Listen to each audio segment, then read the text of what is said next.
शरीफ के साथी सीसा पिलाई हुई आहनी दीवार की तरह नवाज शरीफ के साथ खड़े, और दूसरी तरफ मुश्किल वक्त क्या आया, रेत की दीवार की तरह सब कुछ बह गया मिनटों में। ये है फर्क। उसकी वजह ये है कि मुल्क बनाने वाले को दुनिया याद रखती है, मुल्क जलाने वाले को कोई याद नहीं रखता।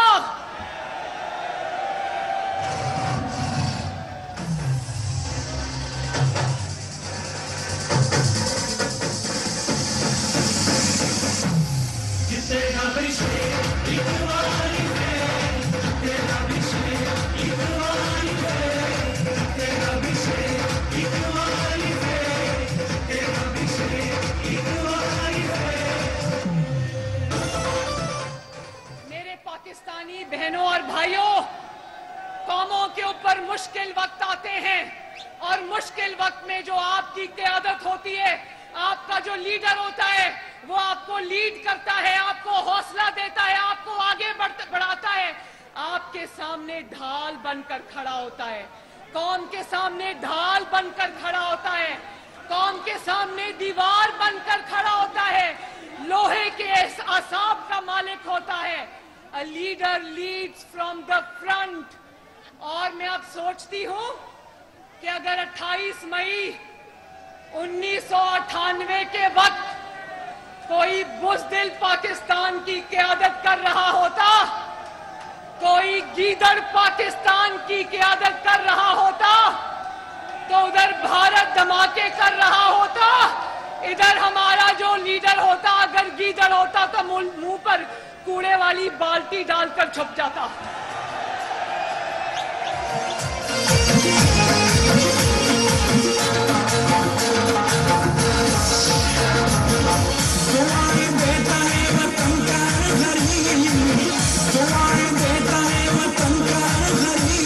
हमारे सबके दिलों की धड़कन नवाज शरीफ, हमारे सबके दिलों की धड़कन नवाज शरीफ।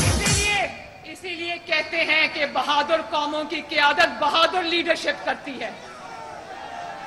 और दुनिया से ताल्लुकात बिगाड़े भी नहीं, मुल्क भी बचा लिया, मईशत भी बचा ली, कौम को भी बचा लिया। अल्लाह का शुक्र है, अल्लाह ताला ने हमें नवाज शरीफ अता किया।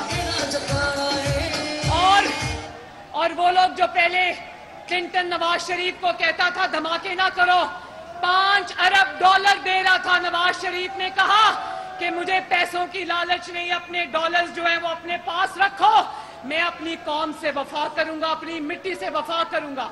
और फिर दुनिया ने देखा कि उसी बिल क्लिंटन ने कहा कि Nawaz Sharif played with a straight bat, कि नवाज शरीफ ने धोखा नहीं दिया, हमें खुल के कहा कि मैं किसी दबाव में नहीं आऊंगा, अपने मुल्क को एटमी ताकत बना के छोड़ूंगा इंशाअल्लाह।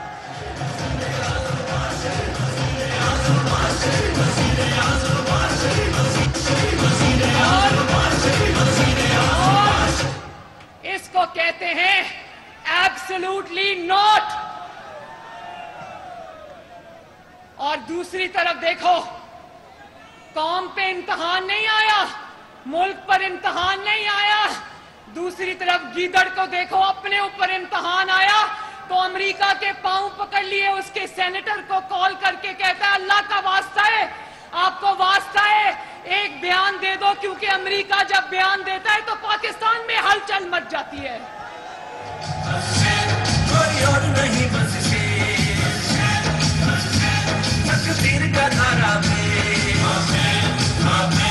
कोई और नहीं बस लोगों को कहता रहा अमेरिकी साजिश हो गई, डोनाल्ड लू आ गया, साइफर आ गया, हम गुलामी नहीं चाहते, हकीकी आजादी। वो मुक्कों के निशान, बाद में पता चला वो मुक्कों के निशान अपने ही मुंह पे थे।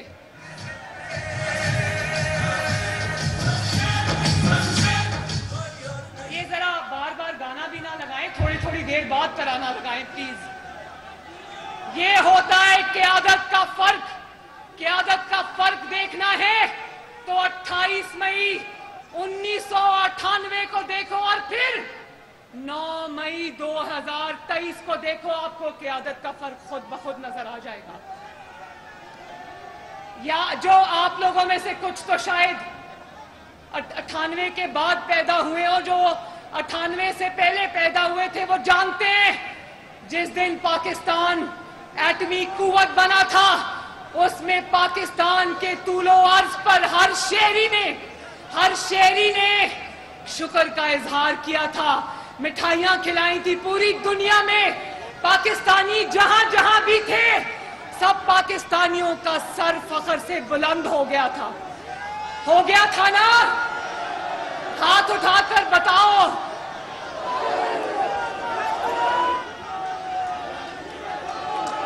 और 9 मई को क्या हुआ? 9 मई को क्या हुआ? हर पाकिस्तानी का सर शर्म से झुक गया।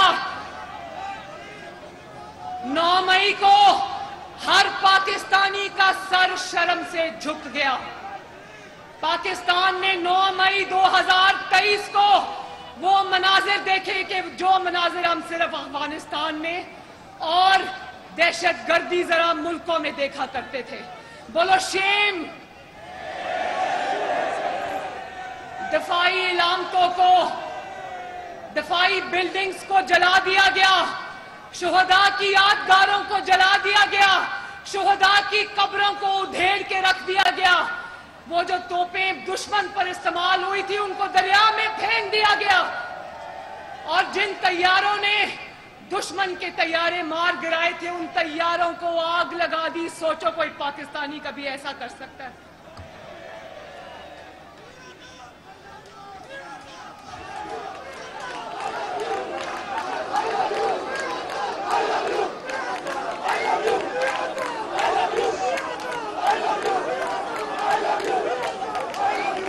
पाकिस्तानियों, कौन से पाकिस्तान को जिंदा रखना है?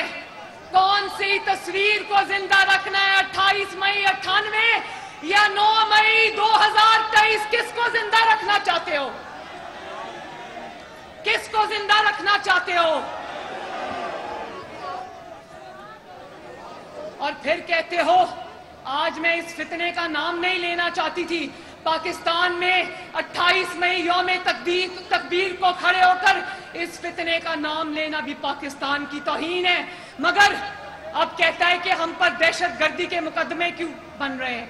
भाई दहशतगर्दी करोगे तो दहशतगर्दी के मुकदमे बनेंगे ना, या फूलों के हार पहनाए जाएंगे? जिस नौयत का जुर्म करोगे पाकिस्तान के आईन और कानून की वही वाली तुम्हारे के ऊपर शिक लगेगी इंशाअल्लाह।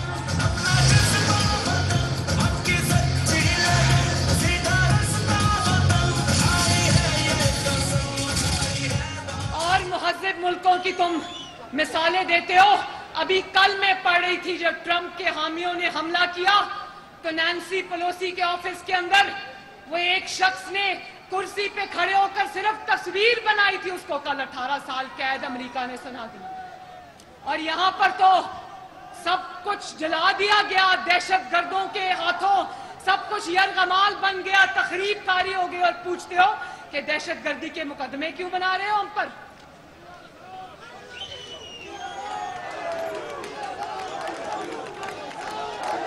मैं पाकिस्तानी कौम के नौजवानों से मुखातिब हूं, मैं स्कूलों में पढ़ने वाले बच्चों से मुखातिब हूं, मैं खवातीन से मुखातिब हूं, मैं अपने बुजुर्गों से मुखातिब हूं, मैं कॉलेज में पढ़ने वाले बच्चों से मुखातिब हूं, मैं यूनिवर्सिटीज में तालीम हासिल करने वाले तलबा से मैं मुखातिब हूं।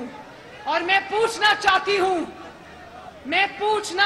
हूं कि जो माशरे में बिगाड़ पैदा करे क्या वो आपका खैर ख्वाह हो सकता है? जो आपके हाथ में किताब और लैपटॉप की बजाय आपके हाथ में माचिस की तीली पकड़ा दे वो आपका खैर ख्वाह हो सकता है?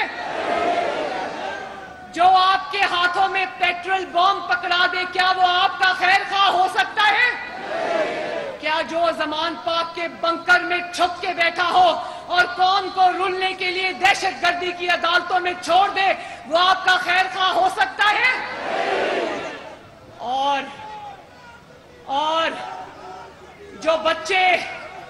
जो बच्चे बरगलाए गए, एक मिनट, जो बच्चों को बरगलाया गया, जो नौजवानों को दहशतगर्दी और तखरीबकारी की तरगीब दी गई और वो निकले सड़कों पर, उन्होंने अपने मुल्क को जला दिया। आज वो बच्चे दहशतगर्दी की अदालतों में धक्के खा रहे हैं, उनके घर वाले दहशतगर्दी की अदालतों में धक्के खा रहे हैं, और इसके बच्चे आराम से लंदन की फिजाओं में बैठे रंगलरियां मना रहे हैं। मैं पूछना, और आप देखो, कोई नौजवान 10 साल के लिए सलाखों के पीछे जाएगा, कोई नौजवान 20 साल के लिए सलाखों के पीछे जाएगा। जिंदगियां बर्बाद हो गई, माँ बाप की, घर वालों की जिंदगियां तबाह हो गई, और ये जमान पाक के बंकर में बैठ के ट्वीट कर रहा है कि मुझे अपने बच्चों के साथ गुजारी हुई शुमाली इलाका जात की हाइकिंग बहुत याद आ रही है।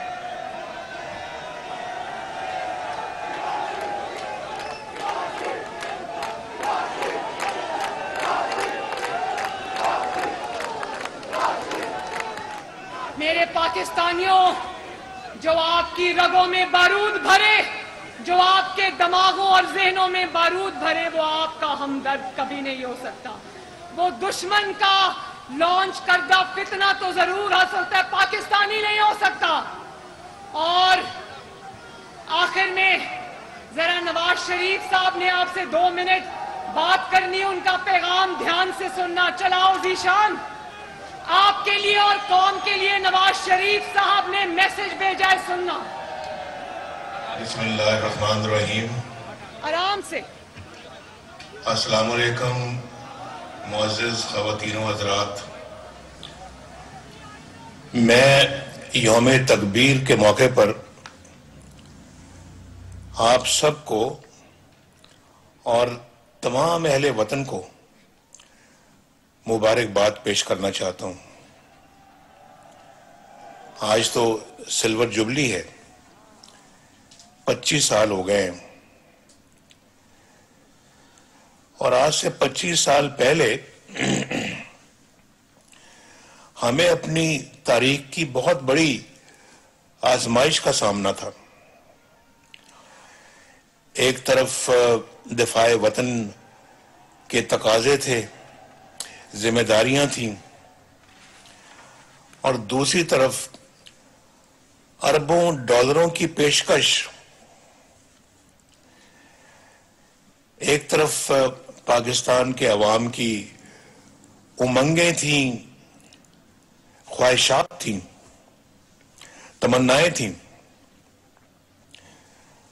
और दूसरी तरफ दुनिया की बड़ी ताकतों की धमकियां। आपको याद होगा कि वो किस तरह की धमकियां थीं, कई दफा तो नाकाबिले बर्दाश्त थी।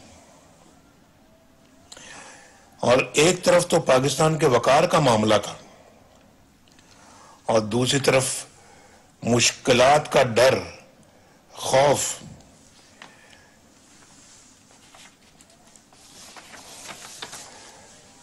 लेकिन ख़वातीनो हज़रात, इम्तिहान की उस घड़ी में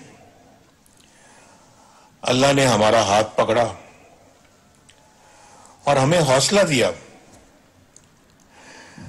हमें हिम्मत दी, हमें दुरुस्त फैसला करने की तौफीक अता फरमाई। मैं उस दिन पाकिस्तान से बाहर था, यानी हमारा एक सरकारी दौरा था सेंट्रल एशिया में।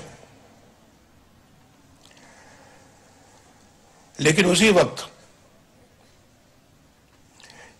किसी भी वसवसे या शक व शुबा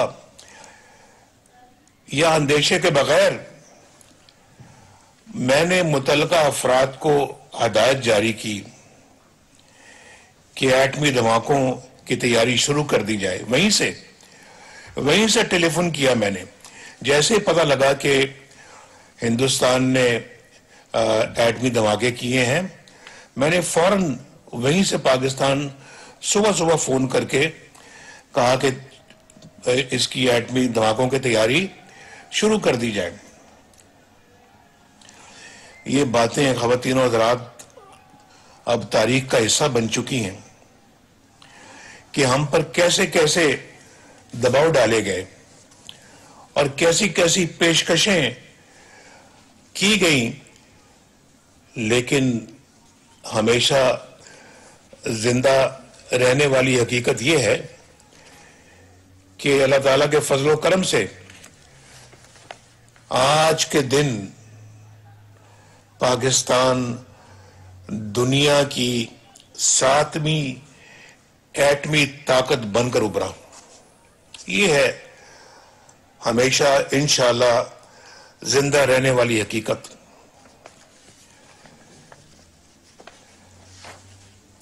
इसको कहते हैं ना, यहां तो बहुत कहा गया नहीं कि एब्सोल्युटली नॉट, ये है एब्सोल्युटली नॉट।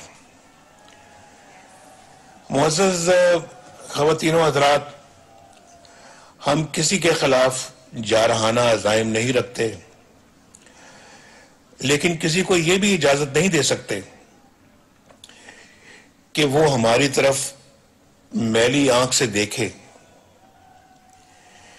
एटमी ताकत बनने के साथ साथ मेरी हमेशा यही ख्वाहिश रही है और जिसके लिए मैंने भरपूर कोशिश भी की, और आप विटनेस हैं, गवाह हैं इस बात के कि पाकिस्तान तरक्की और खुशहाली के दौड़ में भी आगे रहे। 7वीं एटमी कुव्वत बनने के साथ साथ मेरी ख्वाहिश थी कि कम से कम हम दुनिया की 7वीं इक्तिसादी और मुआशी ताकत भी बने। मगर क्या करूं, अफसोस के साथ ये बात कहनी पड़ती है कि कुछ लोगों ने मेरी टांगें खींचना शुरू कर दी। इससे पहले भी 1993 में भी ऐसा हुआ, और फिर अभी की मैं जो बात कर रहा हूं, ये बात कर रहा हूं 1999 में ये दोबारा हुआ, और फिर आपने देखा कि 2017 में भी ऐसा हुआ। न जाने इन लोगों को मुल्क से क्या बैर है कि वो एक हंसते बसते मुल्क को खराब करके रख देना चाहते हैं। और आज आप देखें, जरा सोचें कि जब मैं था वजीर आजम 2017 में, तो डॉलर जो था वो 104 रुपए पे था। आपको याद होगा 104 रुपए का होता था ना डॉलर, और आज कितने का है? आज 300 रुपए का है। आटा जो आप रोज खाते हैं वो 33 रुपए फी किलो मिलता था, और आज 120 रुपए। आलू, सब्जियां, बहुत सारी और दीगर रोजमर्रा की अशिया खाने वाली, आलू 10 रुपए किलो थे और आज 80 रुपए किलो है। उस वक्त रोटी, ये मैं आखिरी 2017 की बात कर रहा हूं, रोटी 2 रुपए की थी और आज मेरा ख्याल है कि 15 रुपए की रोटी मिलती। घी 140 रुपए किलो था और आज 500 रुपए किलो है। मेरे जमाने में चीनी 50 रुपए किलो होती थी और आज सुना है 120 रुपए की। और बिजली का फर्क तो आप बहुत अच्छी तरह जानते हैं। पेट्रोल 60 रुपए लीटर और आज 270 रुपए लीटर। बहनों और भाइयों, मेरे बच्चों, अल्लाह ताला ने जब भी मौका दिया है मैंने दिलो जान के साथ आपकी खिदमत की है, बड़े खुलूस के साथ, बड़ी मोहब्बत के साथ अपनी कौम को अपनी औलाद समझा है, अपने बुजुर्गों को अपना बुजुर्ग समझा है। लेकिन मुझे इस बात का अफसोस रहता है और अज हद अफसोस रहता है कि तीनों बार मुझे किसी न किसी बहाने इस मुकद्दस मिशन को आगे बढ़ाने से महरूम रखा गया, और महरूम रखा भी गया और कर भी दिया गया। आज जरा पूछे तो सही ना, पूछें आप, अपने आप से भी पूछें, लोगों से भी पूछें कि लोड शेडिंग किसने खत्म की, मुल्क में से दहशतगर्दी किसने खत्म की, कराची का अमन किसने बहाल किया, चित्राल में 30 अरब रुपए देकर लवारी टनल किसने मुकम्मल की, पाकिस्तान में मोटरवेज का जाल किसने बिछाया, पाकिस्तान में पहली मोटरवे किसने बनाई, क्या दूसरी कोई मोटरवे किसी और ने बनाई? सारी अल्लाह ताला के फजलो करम से हमने बनाई जब मैं वज़ीर आज़म था। आज मोटरवे जो है वो सक्खर तक पहुंच गई है, और आगे अगला हिस्सा तो जो पिछली हुकूमत थी उन्होंने अपने 4 सालों में क्यों नहीं बनाया। हैदराबाद से कराची भी एक नई मोटरवे मांगता है, तो ये किसने, और बलूचिस्तान की देखिए हाईवेज किसने बनाई। आप और भी जाएं अपनी, मैं पूछना चाहता हूं आपसे, अगर आपको पता होगा कि गिलगित बल्तिस्तान में गिलगित स्कर्दू हाईवे किसने बनाई, 60 अरब रुपया खर्च करके। पाकिस्तान के अंदर जो है वो जो हमारा फाइटर एयरक्राफ्ट है जो एयरफोर्स के पास है, JS-17, वो किसके दौर में बने, उसके कॉन्ट्रैक्ट में किसके दस्तखत हैं, मुल्क में सीपैक कौन लेकर आया। हजूर ये सब चीजें सिर्फ भुला देने वाली नहीं है, एक तरफ रख देने वाली नहीं है, ये हमारी तारीख है, हकायक है जिसको हमेशा याद रखा जाना चाहिए और मुआवजा और मुकाबला करना चाहिए उन लोगों से जिन्होंने आके पाकिस्तान की सिर्फ तबाही की है। और हमने जो पाकिस्तान की हमेशा, चाहे वो दिफाई मैदान है, इक्तिसादी मैदान है, वो सियासी मैदान है, मुआशी मैदान है, मुआशरती मैदान है, हमने वो खिदमत की है कि आज माशाअल्लाह पूरा तारीख बन चुकी है। वो मेरी आरजू है कि पाकिस्तान हर शोबे में एक एटमी ताकत बने, एक एटमी ताकत जैसा बने, चाहे वो तालीम का शोबा है, सेहत का शोबा है, इक्तिसादी शोबा है, मईशत का शोबा है, सनदी तरक्की का शोबा है, जरी मैदान का शोबा है। हर शोबे में आगे ही आगे पाकिस्तान बढ़ता चला जाए, हमारा सबज पासपोर्ट दुनिया भर में इज्जत की निगाह से देखा जाए। आपको याद है, ये मैंने बहुत पहले ये बातें की हुई हैं। उस दिन के ऊपर हम चल निकले थे, उस पटरी पे हम जा रहे थे, लेकिन बदनसीबी है कि उस पटरी से उतारने वाले भी अनफॉर्चुनेटली इसी मुआशरे में मौजूद हैं। इंशाअल्लाह वो दिन जरूर आएगा, अब भी आएगा इंशाअल्लाह। पाकिस्तान को नफरतों की आग में झोंकने अवाम को गुमराह करने और नौजवानों को अपने मकरू अज़ाइम की भट्टी में जलाने और मुल्क को कई साल पीछे धकेलने वाले आज बेनकाब हो गए हैं या नहीं हो गए? अल्लाह ने हमें ये वतन 9 मई जैसे यौम सियाह के लिए नहीं दिया, बल्कि 28 मई जैसे रोशन दिन के लिए अता किया है। जलाओ घिराओ के लिए नहीं दिया ये मुल्क, ये तरक्की और खुशहाली के लिए अता किया है।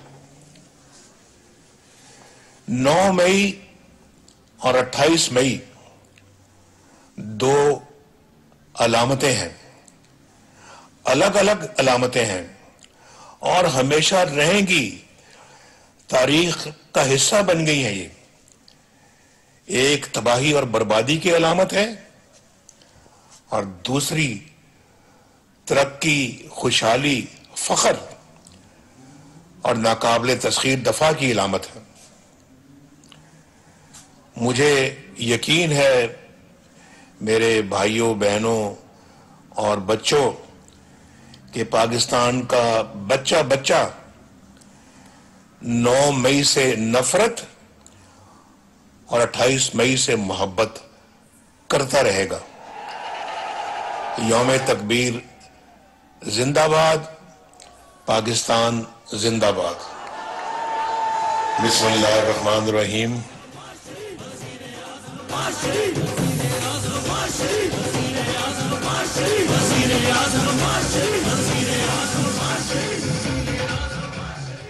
बस मैं अब इतना ही कहूंगी कि नवाज शरीफ का जो तरक्की का ख्वाब था पाकिस्तान का, इंशाअल्लाह नवाज शरीफ आएगा। तरक्की का वो सफर जो फिक्रों ने तोड़ा था वो वहीं से शुरू होगा इंशाअल्लाह। और मेरे साथ मिलकर आज एक नारा लगा दो, नवाज शरीफ। और एक आखिरी नारा जिससे दरो दीवार गूंज जाए, पाकिस्तान। अभी वारिस बेग साहब आखिरी गाना मिल्ली नगमा गाएंगे, उसके बाद हम अपने घर को जाएंगे। बहुत बहुत